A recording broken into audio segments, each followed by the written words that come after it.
Esto es Gospel Night, el Evangelio de la Noche.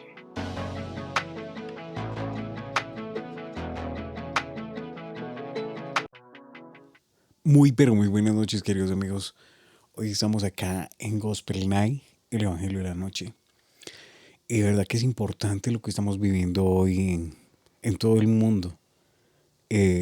Tenemos unas situaciones muy tremendas, pero nosotros como hijos de Dios tenemos que aprender a sobrevivir ese momento como el momento de sacrificio de nuestro Señor Jesucristo. Yo quiero que ustedes vayan un momento a ese Salmo 22. Y en el Salmo 22 vamos a ver el día de hoy o en la noche de hoy cómo son los asuntos relacionados con Lucas 18. Lucas 18:31. Hay un sacrificio, hay una pasión, hay una muerte, pero también hay una resurrección. Pero hoy vamos a tocar únicamente el Salmo 22, que tiene que ver con esto. Y hoy bienvenidos aquí a la noche de Gospel Night. Entonces, seguimos hablando. Yo quiero que usted esté allí. Este Salmo de la Cruz es, que es el título al principal de sobre Ejelet Sahar, Salmo de David.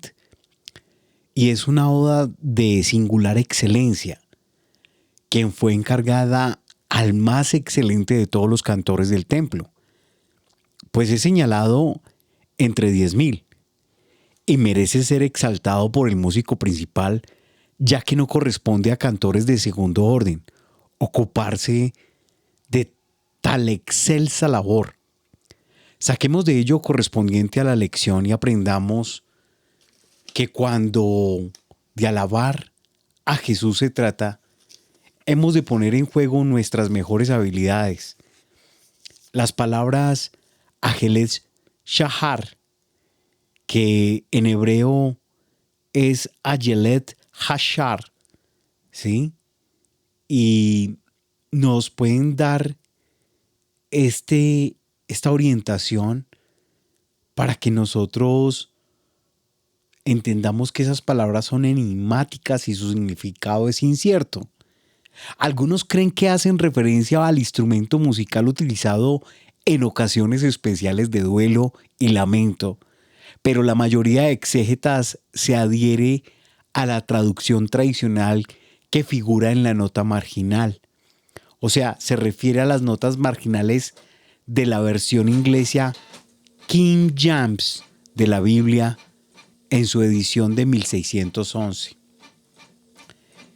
Me disculpan por el sonido de la impresora, pero ya que en esta cabina de gospel tenemos herramientas para estar pendientes de todo que nos salga sobre nota, pusimos a funcionar la impresora y suena de fondo. Les pido que me disculpen. Tenemos acá también algo relacionado que dice referente al corso matutino o el siervo de la mañana. Y esta interpretación ha sido objeto de ardua investigación y muchas conjeturas. O sea que se refiere al dominio francés Antoine Agustín Calmet de 1672 a 1757, abad senoés y renombrado exégeta bíblico que escribió numerosas e importantes obras, entre ellas un comentario monumental en 23 volúmenes titulado Commentari Littéral sur tous les livres del Nuevo Testamento, que probablemente hace referencia al Spurgeon.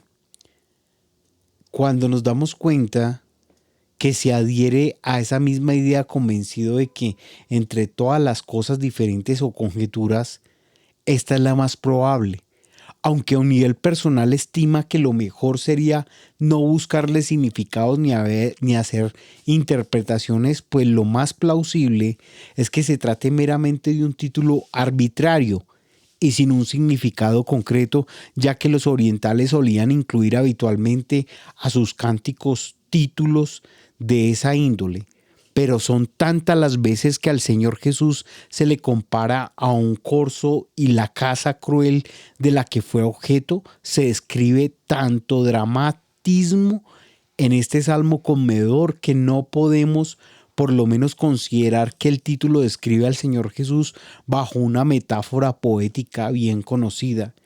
Y en cualquier caso, Jesús, sin lugar a dudas, es el Ayelet Hashar, el siervo de la mañana, del cual canta David en este salmo. El siervo de la mañana, el título de este salmo 22, es Ayelet Shahar, y se trata de un salmo que se refiere por completo a Cristo y contiene muchas cosas puntuales que no pueden aplicarse a ningún otro, como repartirse sus vestidos, echar suerte sobre ellos, como lo dice en el capítulo 22, versículo 18, en el que se describe a Cristo como un hermoso siervo manso y bondadoso, pero perseguido y acosado por los cazadores. Desde despuntar el alba del nuevo día, de hecho, Herodes comenzó a darle caza tan pronto como apareció, y más tarde la pobreza, el odio de los hombres y la tentación de Satanás se sumaron al consenso o al acoso.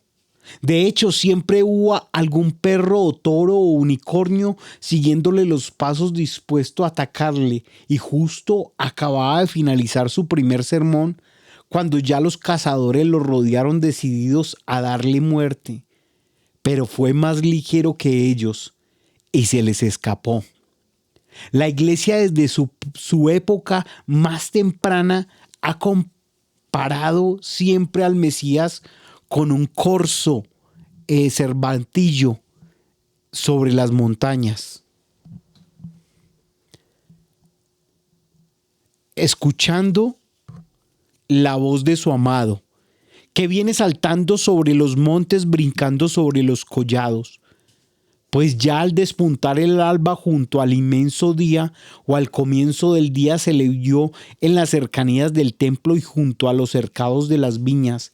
Pero la iglesia quiso también verlo sobre los montes de Beter y sobre las montañas de los aromas, simbolizando los primeros en Beter en su lugar sufrimiento, y las segundas las sublimes laderas de su luz, gloria y honor, donde el corzo ya no era más perseguido por sus cazadores. Sin embargo, vemos en este salmo que circunstancialmente, al declinar la tarde, los cazadores que habían venido siguiendo al acosado o al cervantillo desde el despuntar de la aurora y a lo largo de todo el día, han conseguido su propósito de llevarlo hasta los montes de Beter. Y crió y halló en el Calvario una colina peñascosa, sesgada y temible, una gran cima, una montaña de división. Una vez allí, los cazadores lo acorralan hacia el borde de los principios pavorosos de inminente destrucción, y entre tanto que lo rodean, asusurran contra él todas las bestias de presa y monstruos pavorosos del bosque infernal. El unicornio y los toros de Basán lo hieren con sus cuernos. El gran león ruge ante él con fauces abiertas, y el perro hinca los dientes de sus carnes. Pero él se libra de todos ellos. Llegada su hora, inclina la cabeza y entrega su espíritu. Es sepultado en un sepulcro nuevo, y sus ataques consideran con ello que su victoria ha sido completa. Mas no habían tenido en cuenta que era el siervo de la mañana, y que como tal, a su debido tiempo, escapa de la red del cazador y pone sus palmas vivo sobre los montes de Israel, donde vivirá para no morir jamás. Por eso, precisamente porque es el siervo de la mañana, es que lo vemos ahora con María Magdalena en el jardín dando evidencia de su propia resurrección y un instante después de abrir y cerrar los ojos en Emaús, animando a dos discípulos atemorizados y desconcertados, y no les cuesta esfuerzo alguno de trasladarse de allí a Galilea para ver a sus amigos. Desde allí de nuevo al Monte de los Olivos, a las montañas de los aromas, llevando consigo la aurora del nuevo día, revestido de vida y de hermosura para siempre jamás. Christian Evans, 1766-1838, sermón titulado La Ascensión. Sermón 14 sobre Hechos, capítulo 3, versículo 21. El siervo de la mañana, no nos queda más que admitir con agrado que el siervo es un símbolo muy aplicado y apropiado al justo, perseguido y suficiente con quien nos encontramos en este salmo. Que la imagen del siervo en mañana, aquí una expresión figurada de la inocencia sufriente, está fuera de toda duda por el hecho que a los malvados y perseguidores cuya peculiar fisonomía se enmarca con los símbolos sacados del mundo de la creación animal. Se los describe como perros, como leones, como toros, etc. Habla Ernst Wilhelm Hemstenberg, 1802-1869, en el comentario de los Salmos 1860. El siervo de la mañana. Los escritores de la antigüedad siempre han evocado y aglutinado numerosas leyendas y símbolos, algunos de ellos ciertamente extraordinarios, alrededor del siervo. Según una antigua obra de la historia natural, hay una enemistad mortal entre los venados y las serpientes, y el ciervo utilizaría su aliento caliente para forzar a las serpientes a salir de sus agujeros y madrigueras, y así poder devorarlas. Los antiguos y gramáticos derribaron la palabra griega elapas o siervo de la expresión Elon stops opens, esto es ahuyentador de serpientes. La leyenda del proverbial antagonismo entre ambos animales llegó al punto que se aseguraba que era suficiente con quemar una pequeña porción de la cornamenta de un ciervo para ahuyentar a las serpientes de cualquier lugar. Y se decía también que si una serpiente, después de haber sido sacada de la madriguera por aliento de un ciervo, lograba escapar, se volvía muchísimo más venenosa, y la habitual timidez del ciervo se atribuía a un mayor tamaño de su corazón, en el cual creían que había un hueso en forma de cruz. John George Wood, 1827-1889.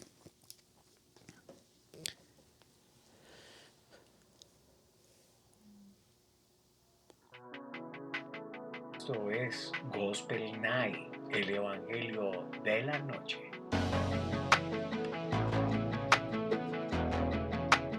Cuando hablamos del tema, este salmo es un salmo de excelencia y sobresale por encima de todos los demás. Es el salmo de la cruz. Y es probable que Jesús lo recitara entero, palabra por palabra, mientras colgaba del madero. Sería una osadía afirmar categóricamente que fue así en realidad. Pero incluso un lector poco versado en el tema, cuando lo lee, se da cuenta de las probabilidades de que así fuera, son muchas, comenzando diciendo: Dios mío, ¿por qué me has desamparado? Y concluye, según afirman algunos expertos, basándose en el texto original, con un todo ha terminado, es decir, un consumado es. Por sus numerosas expresiones lúgubres y lastimeras que brotan de las profundidades más insondables de la angustia y el dolor, podemos afirmar que no hay otro salmo semejante, y ofrece una descripción gráfica y vivida de las últimas horas de tristeza y angustia del Señor. El registro de sus últimas palabras, el vaso lacrimatorio de sus postreras lágrimas, el memorial de la extinción de sus gozos Dios, y aunque no hay duda que expresa también en un sentido distinto las aflicciones de David, pero así como la luz de una estrella que decrece se eclipsa por completo a la luz del sol, quien ve este salmo a Jesús es probable que no alcance a ver o no le preocupe demasiado ver en él a David. Tenemos ante nosotros una descripción anticipada tanto de la negrura como de la gloria de la cruz, de los sufrimientos de Cristo y la gloria que había de venir después de ellos. Supiéramos, anhelando la gracia que nos permite introducirnos en esta grandiosa escena y contemplarla en toda su magnitud. Se trata de un salmo que debemos leer con profunda reverencia, quitándonos el calzado de nuestros propios pies como lo hizo Moisés ante la zarza ardiente, pues si una parcela de tierra santa hay en la escritura, ciertamente es el Salmo 22. Escritura, o la estructura, mejor dicho, desde su comienzo hasta el versículo 21, el salmo es un continuo grito de angustia y lamento pidiendo ayuda. A partir de allí, los versículos 22 al 31 presentan el más hermoso anticipo de la liberación y gozo.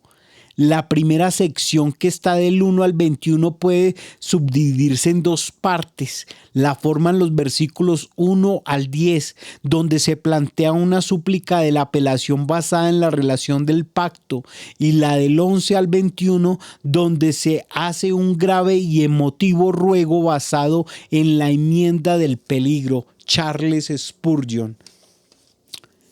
Este salmo describe copiosamente los sufrimientos de Cristo en toda su extensión, 1 al 21, y hace lo propio en sus tres grandes oficios: profeta, sacerdote y rey. Su oficio profético describe en los versículos 22 al 24, su oficio como sacerdote en el 22 al 25. Puesto que se predice en él con respecto a sus votos que tiene que ver con su función sacerdotal, y el resto del Salmo, del 26 al 31, describe el oficio de Cristo como Rey. William Good, 1575-1653. Dice: Deus meus repice mi, oh Dios mío, mi Dios dulce y clemente, derrama sobre mí con ojos blandos una ojeda de amor, que ya fallezco. ¿Por qué, Dios mío, me has desamparado? Bien sé que los pecados y delitos con que tanto rubor sobre mí cargo, de mí alejan tu vista, pues no puedes mirar la iniquidad, porque eres santo. Te clamaré, Señor, de día entero, mas tú no escuchas mi dolor amargo. Te clamaré de noche, y no por eso dirán que loco soy o que mal hago. Tú habitas lo más alto de los cielos, en tu excelso y magnífico santuario, tu alabanza de Israel y Dios del mundo que fabricaste con tus sabias manos. En ti esperaron nuestros viejos padres, si Dios de caridad, en ti esperaron. ¿Y por qué te pidieron tu socorro? Tú los has socorrido y levantado. Así se dirán tus clamores, tu inmensa bondad los sacó a salvo. Jamás, Señor, se vieron confundidos, porque en tu dulce amor se confiaron. Pero triste de mí, yo no soy hombre, y solo soy un mísero gusano de la tierra, del oprobio de los hombres y del pueblo, de la mofa y el escenario. Los que me vieron en tan dura suerte de mí con ironía se han burlado. Sus labios me zahiere, y con desprecio meneado la cabeza me insultaron. Esperaban en su Dios, ellos decían: pues bien, que venga Dios a liberarlo, que le saque de su suerte tan horrible. Si en verdad que su Dios le quiere tanto, tú eres solo, Señor, el que piadoso del vientre de mi madre me ha sacado, y fuiste mi esperanza desde el tiempo en que chupé sus pechos con mis labios. En el instante que desde su seno me puse, todo en tus divinas manos. Por eso desde el vientre de mi madre eres mi Dios, y yo, tu humilde esclavo. No te apartes de mí, que ya se acerca el día de aflicción, el día amargo. Yo no tengo a ninguno que me asista y estoy solo en un triste desamparo. Yo me veo cercado de peligros, ya me miro seguido y rodeado de los jóvenes bueyes que me embisten y de los toros indómitos y bravos. Ya se preparen para devorarme como el león que ruge y turba el campo. Así y aún con más rápida fiereza se disponen a hacerme mil pedazos. El pábilo del terror que me comprime hace que el agua todo me deshago y a fuerza de tormentos y rigores mis huesos están ya descoyuntados. Hasta mi corazón dentro del pecho se deshace con tanto sobresalto como la cerca que derrite el fuego, así se está fundiendo y liquidando. El vigor de mi cuerpo se ha extinguido, el valor de mi alma se ha apagado y me siento tan seco y consumido como un horno ardiente queda en el barro. Ya está mi lengua al paladar pegada, se acerca a la muerte mi desmayo, y tú has conducido de este modo al polvo la tumba paso a paso. Muchos perros feroces y rabiosos por delante y detrás me están ladrando, y no menos furiosos me acometen almas perversas, corazones malos. Ay, mi Dios, qué crueles me atormentan las manos y los pies que me han traspasado, y afuera de rigores y castigos todos mis huesos pueden ir cantando. Y con todo lo que observan cuidadosos, me ven atentos, me examinan cautos, ya entre sí partieron mis vestidos y a la suerte mi túnica jugaron. Oh Señor, no dilates tu socorro, no te alejes de mí, ven a mi amparo, líbrame de la espada y de los dientes de esos perros que estoy abandonado. Líbrame del león y de sus garras y de esos toros que me están abramando. Líbrame de sus astas puntiagudas y no me humilles en tan triste caso, que yo haré conocer tu santo nombre a todo el universo, a mis hermanos, y cantaré los rasgos de tu gloria en medio de la asamblea de tus santos. Y vosotros que sois de Jacob, hijos, y teméis al Señor glorificado, sus piedades cantar, y al mismo tiempo que le ama el corazón, le alabe el labio. Que todo el pueblo de Israel le adore y le cante también himnos sagrados, que los ruegos del pobre no desdeña, ante los oye con favor más grato. No apartará de mí su amable rostro cuando triste afán y tierno llanto en mis tribulaciones le pida algún alivio para muchos daños. Así toda mi vida iré a su templo y cantaré con pecho alborozado sus piedades a la vista de sus fieles que aunque temen el golpe aman la mano. Allí los pobres, los hambrientos comen el pan divino que les deja saciados y con él los amantes corazones sienten ya de su gloria los regalos. Todos los pueblos de la tierra entera se acordarán de Dios que abandonaron y todas las naciones convertidas volverán reverentes a adorarlo, porque a este Dios del que pertenece todo, él solo es inmenso y soberano, y los reinos, tronos y potencias, él solo es el Señor, él solo es el amo. Los ricos de la tierra se regalan, se nutren bien y adoran a dioses falsos, pero a su vista todo se disipa, todos caen y nadie queda a salvo. Solo el Señor subsiste eternamente y yo también a su tiempo iré a buscarlo, y a los que a mí me imiten virtuosos harán mansión eterna en su palacio, y todo pueblo que tras mí viniere recibirá de mi carácter sacro, pues yo les enseñaré sus leyes santas y que adore al Señor que les ha creado.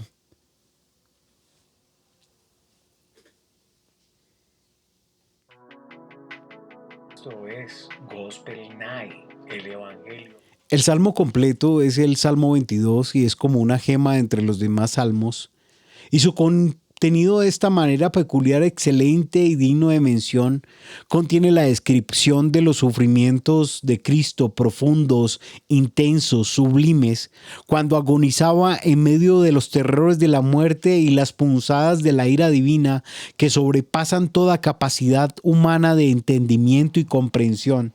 No sé de otro salmo en todo el Salterio que contenga material más grave y profundo, o en lo cual los corazones de los creyentes puedan percibir de manera tan vívida los gemidos y suspiros inexpresables en términos humanos que su Señor y cabeza Jesucristo profirió cuando penaba por nosotros en la agonía de la muerte y en medio de las penas y terrores del infierno.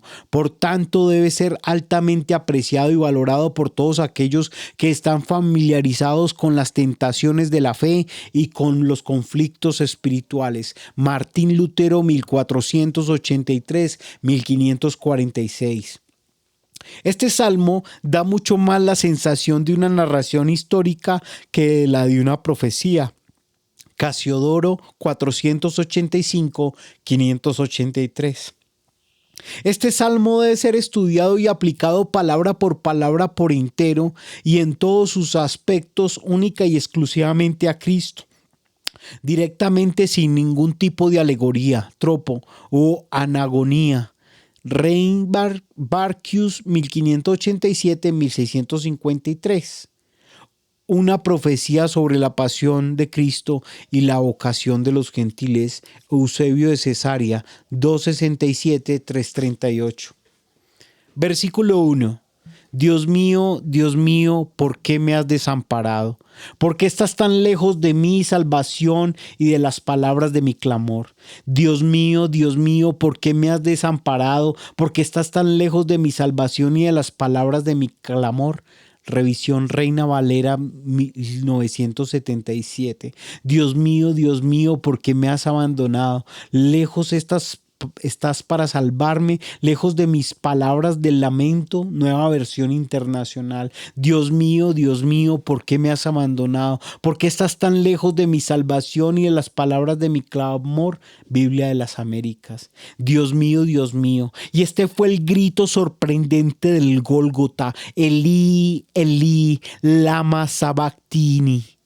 Oh, Eloí, Eloí. Los judíos se burlaron, pero los ángeles cayeron postrados en adoración cuando Jesús se lanzó este grito amargo que sobrepasa toda comprensión humana.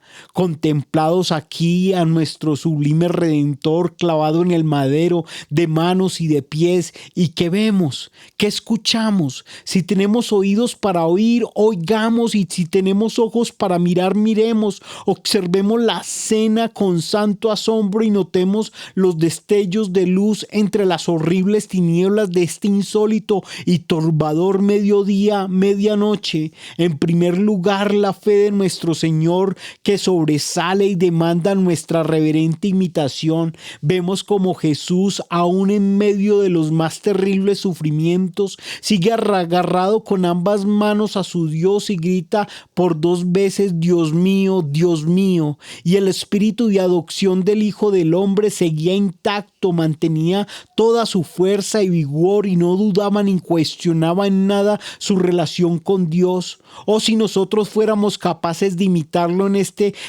apegarse incluso a un Dios que nos aflige. Vemos asimismo que tampoco desconfía del poder de Dios para sostenerlo, puesto que el título que usa para dirigirse a su Dios contiene la raíz hebrea El, que significa fuerza, poder, y se aplica al Todopoderoso, al nombre de Dios omnipotente. Sabe que Dios es soporte y socorro todo suficiente de su espíritu, y por consiguiente apela a él en medio de la agonía de su dolor, pero no acuciado por el desespero de la duda, sino impulsado por el deseo de saber por qué le ha abandonado. La pregunta que repite también 2 veces no es una protesta, sino un requerimiento confiado. No es la falta de confianza en la fidelidad de Dios, sino la necesidad de explicarse algo incomprensible. ¿Y qué pregunta la que no se nos plantea aquí? ¿Por qué me has abandonado? Es necesario que pongamos el énfasis en cada una de estas palabras que forman esta pregunta, la desconsolada y la más triste de todas las expresiones. ¿Por qué? ¿Cuál es la razón inconmensurable que subyace detrás de este extraordinario hecho? Que Dios abandone a su propio Hijo en el momento de su aflicción más intensa. No hay causa en él, porque pues le ha abandonado.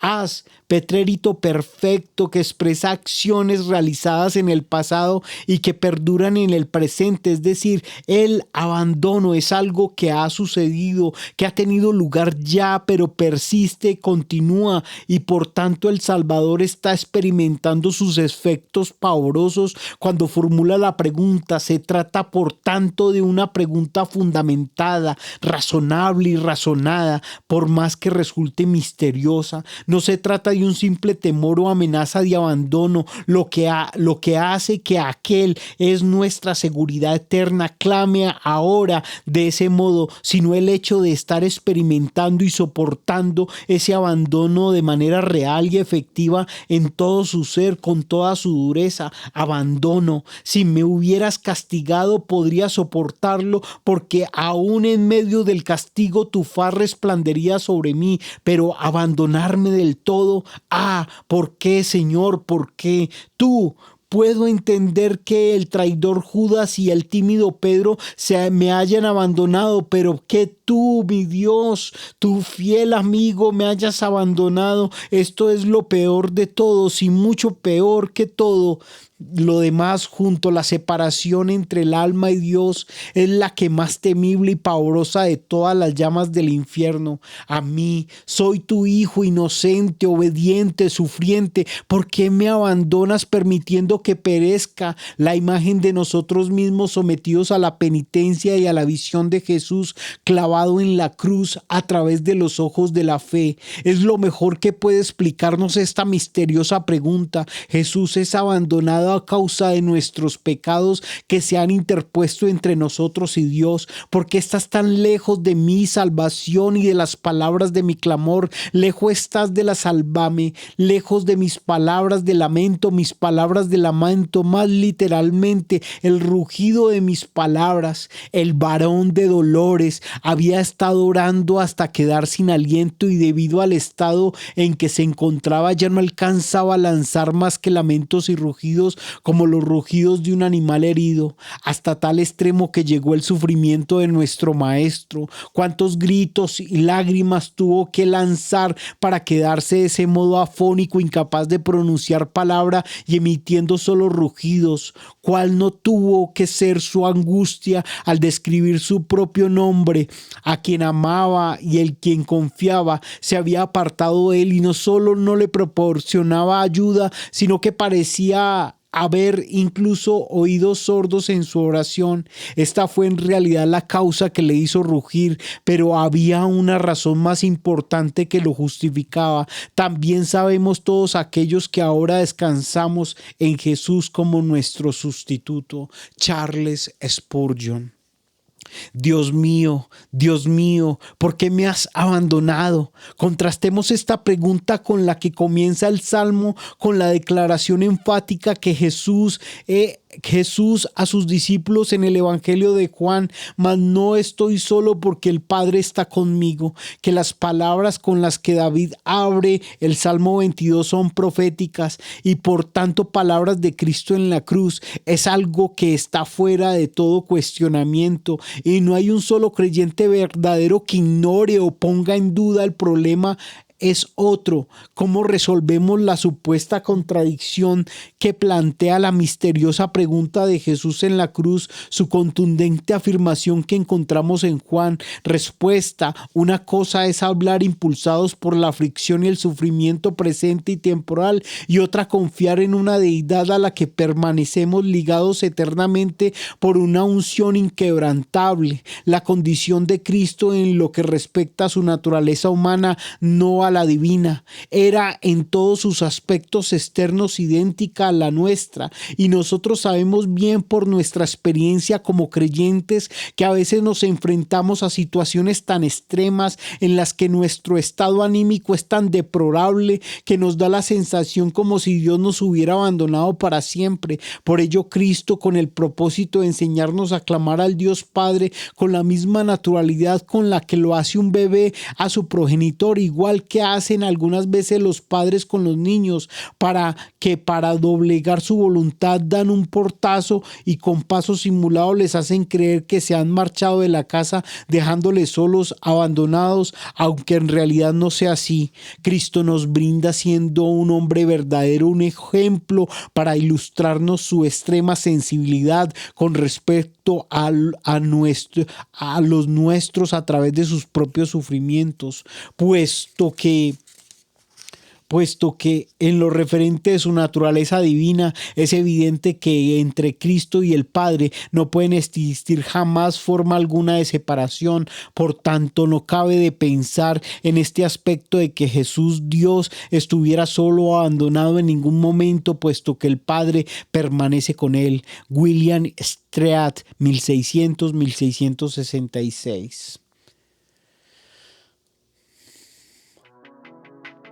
Esto es Gospel Night, el Evangelio de la noche.